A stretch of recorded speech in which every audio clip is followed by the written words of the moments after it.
part of the third leg of the metagenomic analysis series, we're going to do something a little bit different.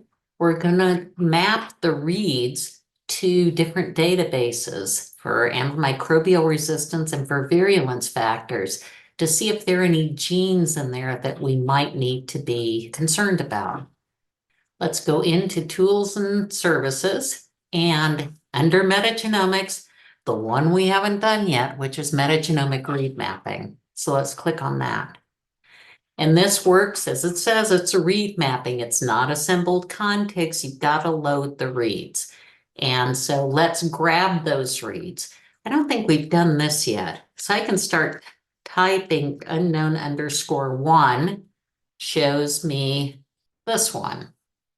And unknown underscore 2 gives me the second one. So that's another way. During the course of this series, we've uploaded things to the workspace and grabbed them from there. We've used the drop-down box to try to find them. And then this time we are just typing in here, and the smart selector is trying to max the text to find the reads. So we have our 2 reads here. If we had a single read, we could do it. If we had a sequence read archive run accession number, we could do that. So we've got to move things over like we had to do in metagenomic binning and taxonomic classification. You've got to move them over to the selected libraries. So there are the unknowns. We can mouse over the I button for the information icon to make sure we've paired the things correctly. Then under the parameters. So there are a number of things you can do.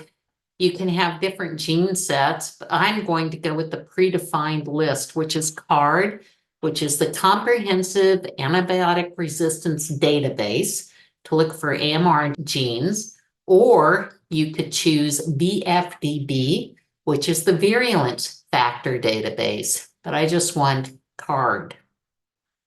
If there was a particular group I wanted to map it against, or a particular FASTA file, I could do that, or look at a particular feature group within this resource. And this resource is the Bacterial and Viral Bioinformatics Resource Center, which is an awesome resource for people like me who can't code, so that I can come in here and do really sophisticated bioinformatic analyses, making me look like a total pro when I'm actually not.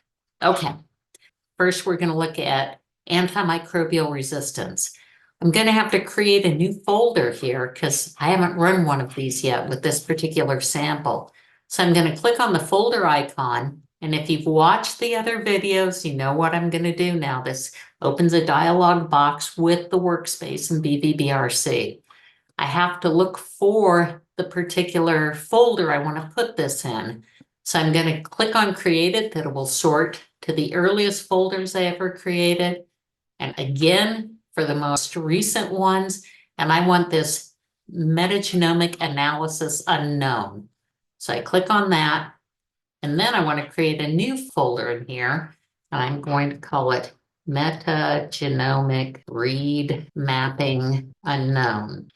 So I'm going to click create that folder, and then I need to select it and say, okay, that's the one I want. So there it is. It still hasn't turned blue. I can't submit it until I name it. Unknown 1 and 2 CARD. This is telling me that I'm looking for antimicrobial resistant genes. So I want to click the submit button, and it says it's submitting the job. So sometimes we might have to wait a few minutes until it says it's successfully submitted. And so look what's happened here. Once that job is submitted, the output name goes away and the submit button is grayed out. But this is something that's really cool about this resource. I can go in and resubmit other jobs so I don't have to load the read files again and again. So let's say I want to do VFDB to look at the virulence factors within the same database. So then I would put unknown underscore 1 and 2 and underscore VFDB.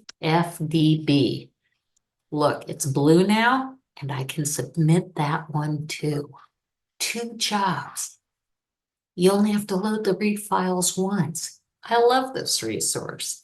Okay, these jobs run pretty quickly, and as soon as it's done, I'm going to show you what the results sections look like. Thanks, and I'll see you in a later webinar. Bye.